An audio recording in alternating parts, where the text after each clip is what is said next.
We'll go in a second. All right. Okay, 3, 2, and 1.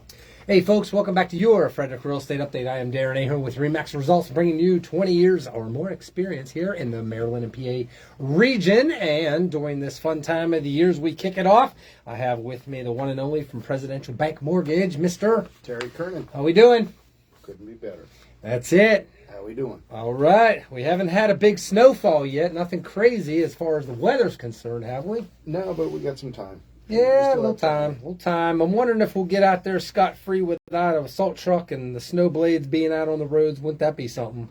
Well, Mary Susan always says, if you're going to give me the cold, I want the snow. There you go. Just give me the snow. Give it to us. Give it to us. So, all right, let's get right into the numbers and everything like that. Total actives, Terry, 339 is the big number right now. Okay, so that's up a little bit. Just a tiny bit. They're trying. That horse race is trying to get going here.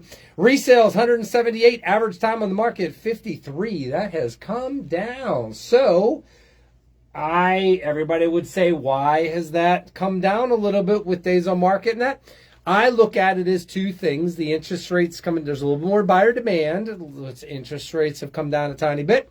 And I also think buyer demand is up. There's more buyers in the market. So, of course, we're seeing more activity and all this. So when you put those two things together and the very fact that we still don't have more inventory much at all, that will start to fluctuate that just a little bit and level that down a little. So that's where we're at.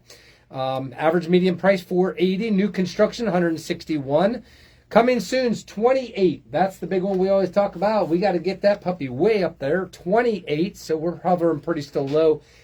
Still early, but the spring market is getting ready to kick up. And pending under contract sales, 406. And the last 30 days, how many have sold in Frederick County is 278 homes, which is historically pretty low. Pretty low. Yep. Very low. Yeah. So life on the streets, here's what we're seeing, Terry. Buyers are still looking for sellers to pay their 3-1 or 3-2-1s or 2-1 buy downs. Okay. Just had an offer accepted on that nice place down in New Market and got full price on the home now. We had to reduce it a tiny bit. We were a little bit out of a little bit, not quite no man's land, but a little further out that the market would bear right now. Okay. That was a factor I could see based on some of the new construction and other factors like that. But overall, we got it, a little small tweak, and bam, we got, and it didn't take a lot of showings more. We got it.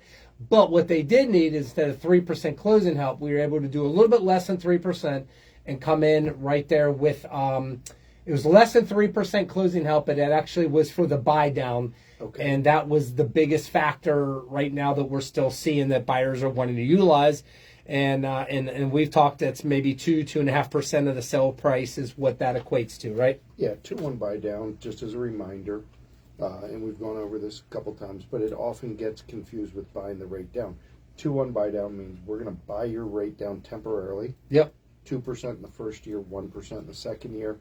Year 3 through 30, it's going to be locked in at the 6.5%, but you'll get 4.5%, 5.5%, 6.5% the first 3 years, and then the feel is that by the year 3 that we're going to be able to refinance you somewhere in the 5% range. Yep. So it makes it a good proposition. Yes. So we're seeing a lot of that. I know you are, and that was fine. My sellers were good with it. They understood what that was, and that's a big factor today. What percentage of buyers would you say with buyer contracts, what percentage would you say are doing the buy down program right now?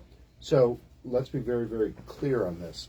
It would be a much bigger percentage, I think, but you have to have the seller pay the cost of the buy down. Yeah. It can't be borne on the buyer. So the seller has to pay it. So I don't think we're at that mentality yet with sellers that says, okay, let's advertise this buy down. Let's go for the buy down. Let's get this house sold. Let's do it, because the mentality I don't think is there yet. And you could tell me differently. I would totally agree. We are definitely not just giving that card in the card playing game and saying out of the gate, hey, we're gonna do the buy down immediately out of the gate and just give that gift to you. Correct. So that's so we have not seen. We're seeing about 1 in 20. With the buy downs. Okay. that number, in my opinion, should be higher, and I'll give you a little more on my opinion when we talk a little more about supply, okay? Okay. And what, and think about this. Once the buyers get that mentality, I think it's up to the agents to also teach them that mentality. So we'll talk. You finish and then we'll. No, that's good. I got something I want to. That's a big thing. Talk on that. 54% of sellers have had to adjust their value to get an offer since they've been on the market, and that was one of them. That's becoming a lot more common now than not. Distressed market, short sales, foreclosures, still, Terry, only one. By the way, Lawrence Yun from National Association of Realtors was on an amazing podcast this morning. This is where we're getting a lot of these numbers from, matching them with what I already knew. But I added a few in the mix because they were just on, and they were talking about what we're predicting is 2023. So this is an important one. Get this out, send this link, hit the bell, and get this out to other people you know. Distressed market, short sales, foreclosure, only about 1% of the market, which is a little less than historical trends. But they're also said today on the podcast that 4% of all homeowners are late on their mortgage payment by 3 months or more, which is starting to head pretty deeply towards foreclosure. So 4% of all homeowners are delinquent by 3 months or more on mortgage payments. That's an amazingly high number if they turn into foreclosure. It would be.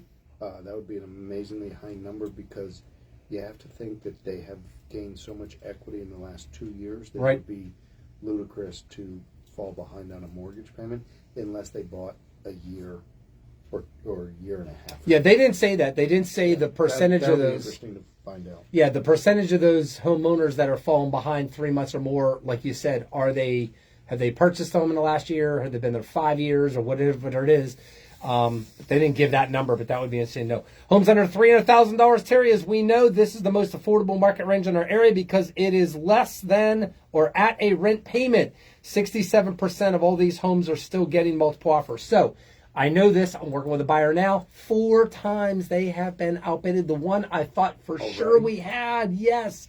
So $300,000 and under, if it's in good condition, there is a high 67% chance or more that you're going to have multiple offer situations. 78% of all home offers are asking for inspections. That number has gone up, and we have 2.4 million homes supply short of homes in the United States, and we know in our area it's off, obviously, quite a bit. So I'm going to write that number down, 2.4. We need 2.4 million homes built tomorrow to sustain the population growth today. How's that? Okay. Yeah, that's pretty significant. Rates have come down, as we know, near like 6 or so, or maybe less in some cases, depending on the loan types and such like that. So that has opened up more better affordability for buyers a little bit. Terry, this is a good question for you. Somebody had talked about on the podcast was for every 1% decrease in a mortgage rate, how much does that allow a buyer as far as price, payment, like affordability? Is it like $20,000? Can they afford $30,000 more in a home if the interest rate comes down a 1% decrease? So I'm going to let you work on that. What would be kind of a average that would be for a buyer? Because that's a good thing to think about because we've seen that already kind of happen a little bit, right? Because begin November, we hit 7%, and now we're close to 6%. So that would make sense. NAR predicts that we will stay in a flat. Their big word for the year is neutral market. Coming up into the spring and summer market, neutral or flat, the spring market will have less homes for sale. We know that. We're going to be historically less. They're not anticipating inventory reaching average levels because of the shortage and because we've talked about sellers who wants to give up a 3% interest rate to go jump into a 6% one, right? And a bunch of other factors. For sale, sellers will continue to give up the rate. As we talked about, income should continue to increase, by the way, in 2023, which will help with affordability as well. This will begin to bridge the gap. So think about it, 2 ends they were talking about. If incomes are going up, home prices go flat, and interest rates continue to come down just a tiny bit, those 3 factors are what will keep the swings from the things that we've been experiencing, okay? The high, low, lows all over the map. So they were talking a little bit about that, and that makes perfect good sense. My thing I brought up, and they talked about this worst case scenario for 2023, is that home values won't just be flat overall. By the way, $300,000 and under in our area, we could see a price increase appreciation of 2 to 4% or more, depending on where you're at, and inventory and a bunch of other factors. And then home values, they don't just go flat, but decline, maybe 7% as some of the worst case scenarios. One of the things they said is the biggest question we're getting from people. Terry, I'm getting this a lot. People want to know, are we going to have a crash in the housing market in 2023 at some point? I keep telling people, no, not very likely. The Fed are going to continue to slow down or taper off and not raise interest rates as much or at all in the future, this year maybe, which means that values will level off, worst case, and decline in some market. The worst case would be in some markets by 10%, which would practically be catastrophic. Even if it was 10% catastrophic this whole year, all that does is wipe out 1 year of appreciation that we've had recently, which throws us back to the values of 2021. That's worst case, which is not horrifically terrible, boys and girls, but it will feel like it. But I don't think we're going to see that all, Terry. I think in our area, we're a very good area. We're very much absorbed. I think we're going to see it flat at worst. High-end stuff, we may see 5 to 7%. And I think 300,000 and under, yes, we will see 2 to 4% increase. I'm going to basically go with that because that's what I think is going to happen if rates can just kind of level out and stay around 6 or so like that. So what are your thoughts on everything I shared? Wow. Lot of thoughts. Number one, let's go back to what you said about we need 2.4 million houses built tomorrow to meet demand. Demand is there. It is there. Demand is not going anywhere. Rates have gone up. We talked about this. I talked about this. Stability I can sell. Okay? Volatility is a very hard sell. When you say to somebody, yeah, rates are at 6%, and then they call you in a month and they say, well, they're at 6.5%, and now they're over 7%. They've leveled off. They're inching down. They're coming down. Big news was the CPI. Okay? CPI came out and it showed that prices, consumer price index, prices dropped by 0.1% from November to December. Huge number drop. 6 months in a row, it has shown that inflation on a year-over-year basis has dropped. Okay? That's what they wanted. Okay? So they're going to continue to raise rates, but I don't think it's going to be, they'll probably do a quarter at the end of this month and a quarter at the end of February, and then fasten their seatbelts and see how it plays out. So let's talk about the demand. Yep. Since January 3rd, the phone has rung. Yeah, I'm busy. Very, very busy. Everybody's busy again because things have settled down. The demand is there. Our job is to figure out how to get the supply up because we know, based on basic economics 101, supply and demand, if there is a shortage of homes, there's no real way that those homes can decrease in value if there's a shortage of supply, okay? Yep. So when people say, is the housing market going to crash? I say no, okay? No, it's not going to crash because we still have a tremendous amount of demand out there and the housing supply is very, very low. People say, well, what about 2008 when things were, when it crashed? What happened there? The problem is that anybody could buy a house, but when their ability to take away the ability to buy a house was taken away by all those crazy loans, all those exotic mortgages. What you had is you had a supply and buyers drop tremendously. So the demand disappeared, and that's why there was the crash. This demand is real. It's not going anywhere. So that's a big thing. The demand is real. The demand is real because the young people are flipping out like crazy with the amount of rent that they're paying. So these 20-year-olds and early 30-year-olds, if anybody ever says they're really not interested in home ownership, and they just talked about it on the podcast this morning, no, they're really interested. These rent payments are causing them to be extremely interested in how do I get into a home. And as we have talked about before, the biggest error that buyers make is not maintaining a high credit, really good credit, saving some money, having a little bit in reserves and things like that. So go ahead. So I want to go back to where we were talking about the 2-1 buy down. So we're talking about supply, we're talking about demand. Demand is there, supply is not. How do we increase supply? That's a big question. Increase supply is to have the sellers put their house on the market. Only thing. and then to have the builders be able to build more affordable homes. Right. More homes. More homes, yeah. Okay, so let's talk about people selling their house. Once they get that mentality that the 2-1 buy down is a pretty strong, realistic option, not only can they use that to sell their house, but when they go to buy the house, they can use that philosophy as well. Right. It's a swap. It's a swap. And once sellers once they develop that mentality, I think we're going to see supply increase. Because right now, let's think about this. I've got 3% on my house, okay? I'm at 275. 275. I heard someone yesterday say they were at 2.25. That's very possible. So anybody that's in the 3% range is not going to give up their mortgage psychologically Right. to a 6.5% rate. But let's think about, if I want to sell my house today, I don't want to double my mortgage payment, okay? Even if I'm downsizing, my mortgage payment will be more if I downsize today because of the interest rate. What can help offset that is, let's talk about it. I'm going to sell my house, and the next house I'm going to buy, I'm going to go for the 2-1 buy down option. And I'm going to try to work a deal with the seller that a 2-1 buy down is viable. Because what's it going to do is, psychologically, I'm not paying 6.5% for my new house. I'm paying 4.5%. And then I'm going to pay 5.5% next year. And then I'm going to refinance within the next 30 months. Yep. So I'm not even going to see 6.5% on my loan. And that's my mentality.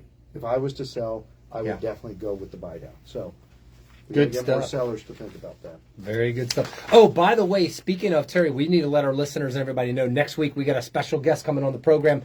Tell everybody before we totally forget, this is really, really important since we are talking about houses shortages and new construction. This is becoming, they talked about it on the podcast this morning, which was national.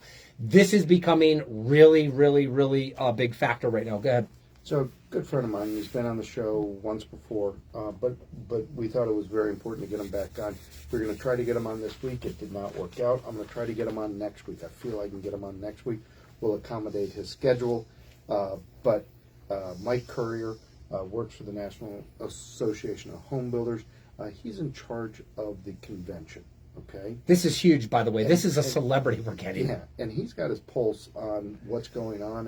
And he and I'm going out to the convention. It's in Las Vegas at the end of the month. And he'll probably be out there next week, so we'll probably have to get him on by phone. But the bottom line is that what we're taking a look at is Mike's going to talk to us about what's going on in the housing market, because that's so very important. We cannot meet this supply.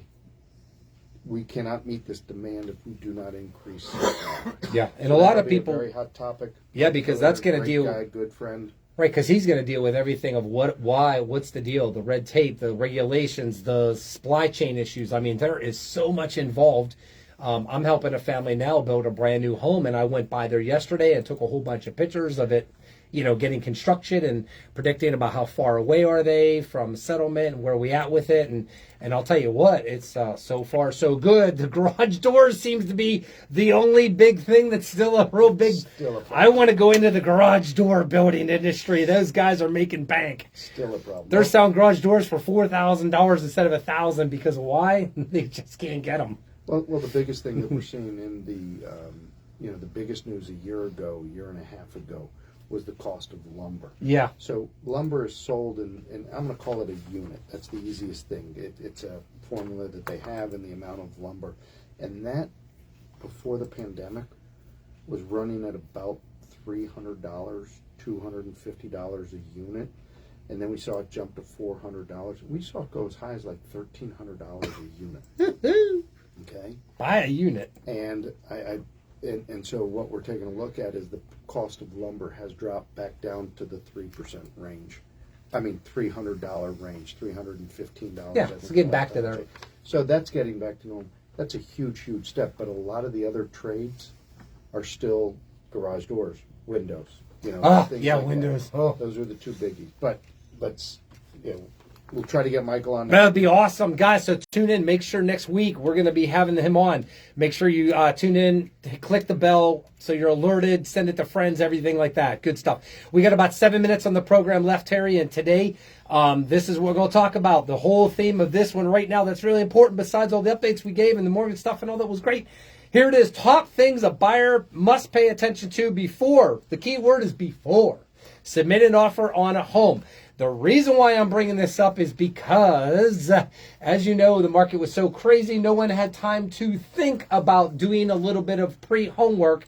We had this scenario, Terry. Do you remember this up at Frostburg? You were one of those students, I bet. It had to have happened to you. I'm just guessing that there was a scenario where you were doing college life, living, studying at times, partying at times, being with friends at times, doing stuff like that.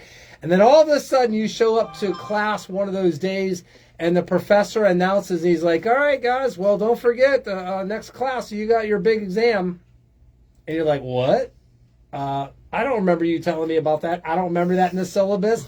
Or you showed up to class that day and it's like, today's the exam. And you're like, excuse me, where was I? I missed that. Did you ever have that happen in college like I did? I never had that happen. There were times that I showed up and I didn't study for that exam or that big test, but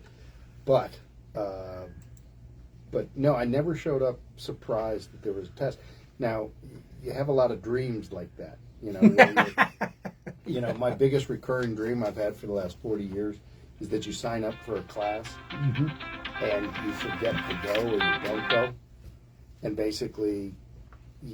Then you get that's a dream, like, it's a nightmare where you signed up for a class and then realized that at the end of the year that you never showed up. And that never happened to me on a real scale. Well, not being prepared for the test, that's another factor that's in this. So you're gonna know where I'm going with this. So, okay. All right, the thing that buyers we found out that this is something that's really important, I think, as agents, that separates us with experience and all that. Okay, it's not good enough to just assume that a buyer has already done some homework. Now, they've done a lot. Buyers aren't stupid. They've looked in the geo mapping or done this now, whatever they want to do. They've checked out making all these kind of things. Where's Starbucks in proximity, the house we're thinking of buying, all that stuff like that. That's all good and well. But let's get really real, because I'm telling you right now, there are buyers that purchased a home during COVID and all that stuff like that are now sitting back, and some of them are probably listening. Not only there's not just buyer remorse because of like, did we pay too much for it or this, that? No, we didn't. We got a great interest rate. It's fine. The market's gone up still. It's fine. It's fine. It's fine. Forget that. I'm talking about like, honey, yeah, those high tension power wires in the back of our backyard. Yeah.